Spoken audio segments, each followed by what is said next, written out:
soy Natalia Tarazona, estudiante de Ingeniería Electrónica en la Universidad Industrial de Santander. Actualmente estoy cursando el noveno semestre.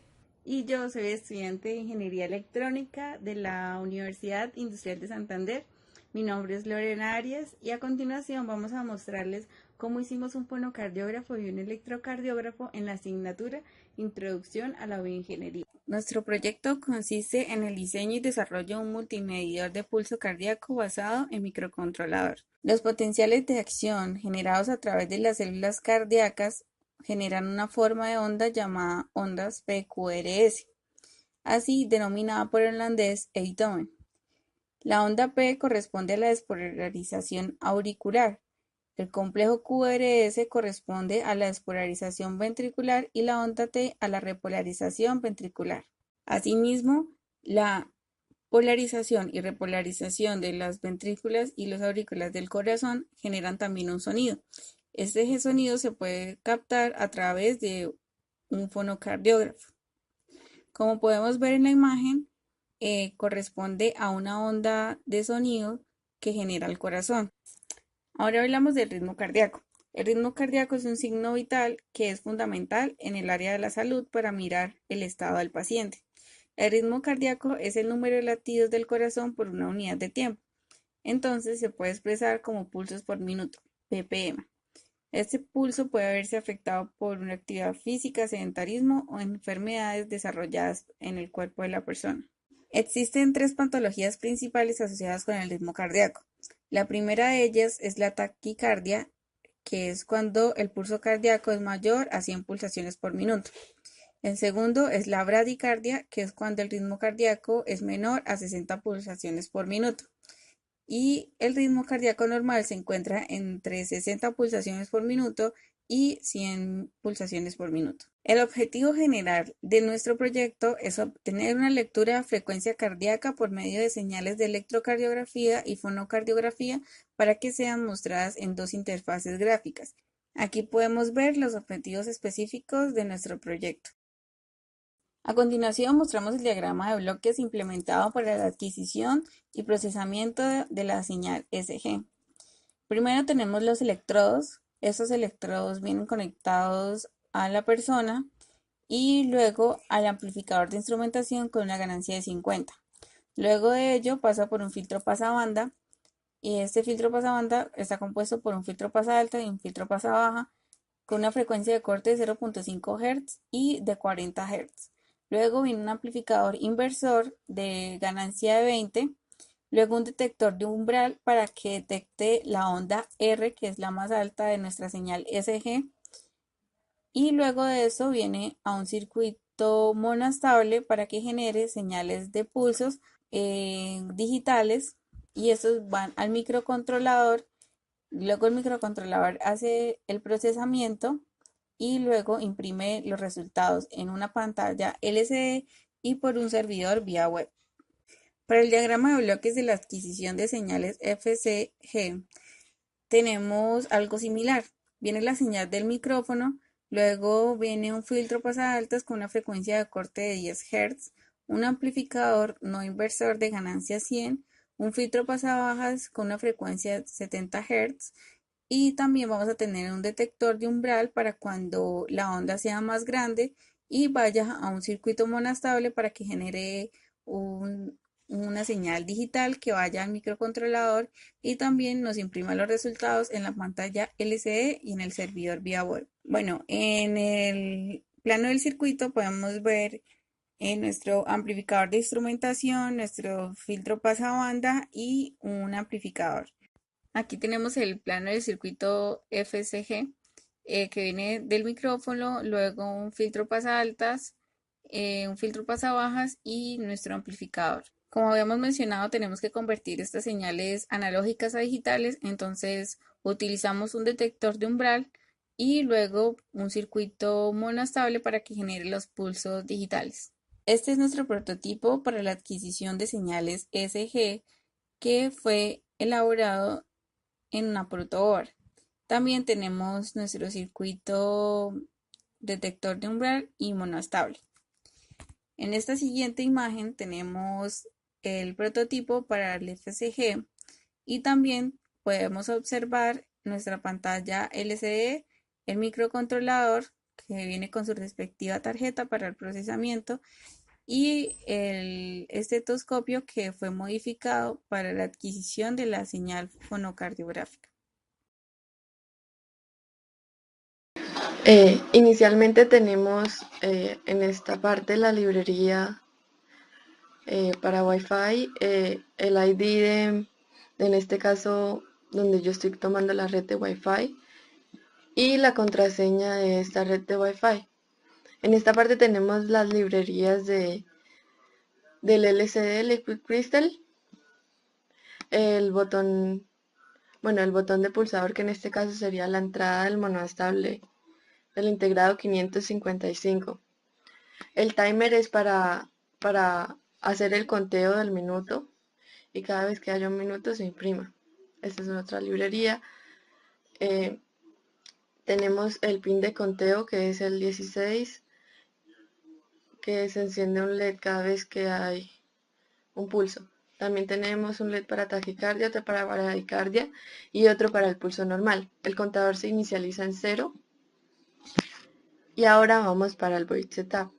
En el Void Setup inicialmente tenemos la conexión de Wi-Fi, el LCD, nos dice si el LCD está bien conectado o no, si lo encontró o no, y lo inicializamos. También ponemos como salidas los LEDs y como entrada pues el pulsador, que lo usamos como el monoestable 555, que tiene una señal de encendido y de apagado cada vez que hay un pulso. Le ponemos todo el brillo al LCD y le ponemos como imagen inicial: buen día, espere.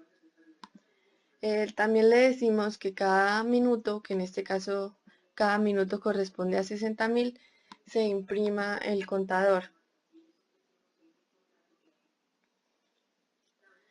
Ahora en el void loop, inicialmente se tiene, cuando está el contador prendido, que se encienda el LED. Cada vez que hay un pulso se encienda un LED. Entonces esto hace la función de contar cada uno de los pulsos. También llama a la página web, que tenemos en este caso un URL que lo voy a explicar más adelante.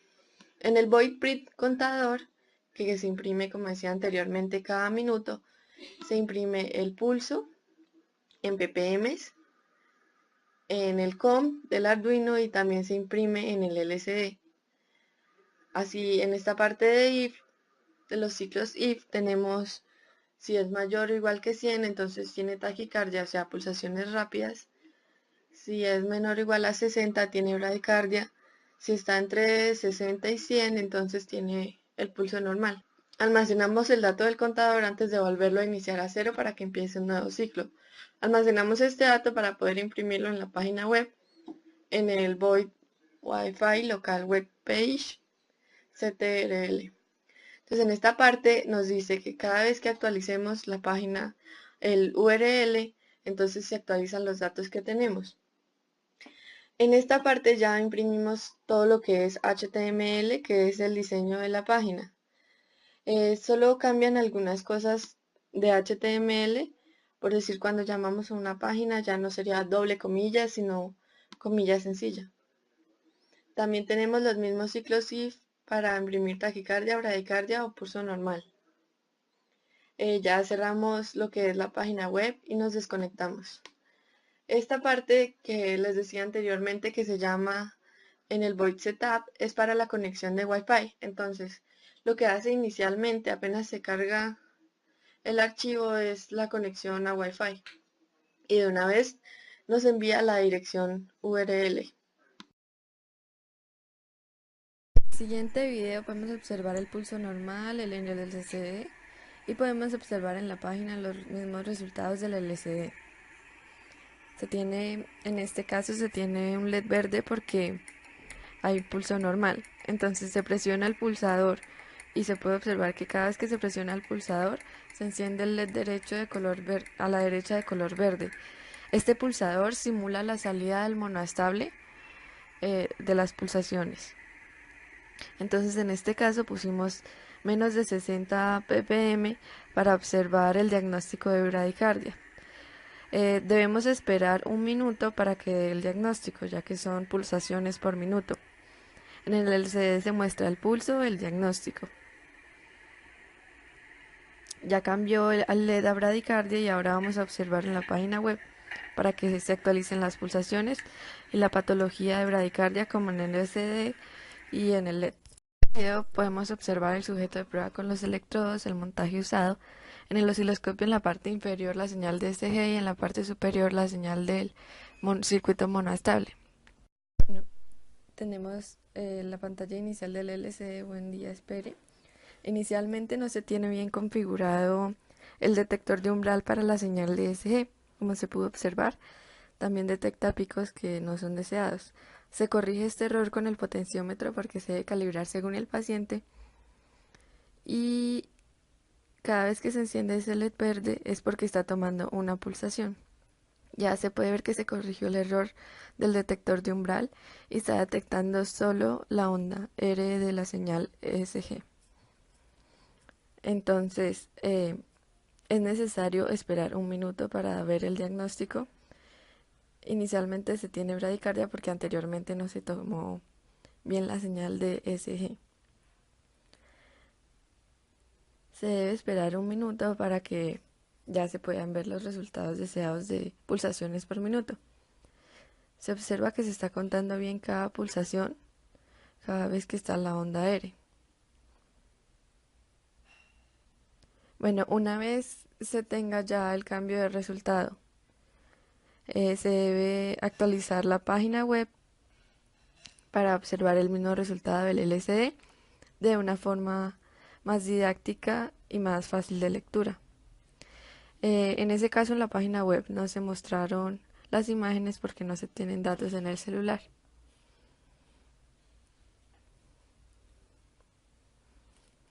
Se sigue observando al fondo la salida del detector de umbral. Entonces ya se tiene la pulsación real, que es la siguiente: la patología del pulso normal y pulsaciones 80 ppm. En el siguiente video podemos observar una prueba del micrófono, que es una simple amplificación, y se puede observar la señal en el osciloscopio cuando se presenta un silbido por una persona. Bueno, la página web es muy básica, está en lenguaje HTML. Este nos muestra los resultados, las pulsaciones que el microcontrolador contó sobre un periodo de tiempo y la patología que este arroja, sea normal, sea de taquicardia o sea bradicardia. Más sin embargo, las patologías, para que el usuario pueda entender mejor, se explican en esta misma página un poco más abajo. ¿Qué conclusiones tenemos en este proyecto? Las conclusiones que surgieron fue que los electrodos son totalmente desechables, se pueden utilizar 3 por paciente y no es recomendable quitarlos y volverlos a utilizar porque pierden la efectividad de este. Se debe tener una conexión puesta a tierra en la alimentación al osciloscopio para evitar tener ruido de la red eléctrica. Los electrodos no deben tener contacto entre sí porque en la señal de tensión de salida se generan interferencias y ruido. Las señales acústicas del corazón son muy pequeñas, por lo tanto su tratamiento es bastante delicado, comenzando por la modificación del estetoscopio para adecuar el micrófono. No es recomendable alimentar la tarjeta David Kit 32 y el LCD con la alimentación del resto del circuito porque estos necesitan una corriente muy alta. Luego que se coloca la Power Bank para alimentar la tarjeta y el LCD para un mejor uso. Cuando se actualiza la página web, el consumo de potencia de la tarjeta Debit Kit aumenta notablemente y se necesita una buena red de Wi-Fi. La tarjeta tiene protección contra corto y no deja compilar ningún archivo hasta que esto no se solucione.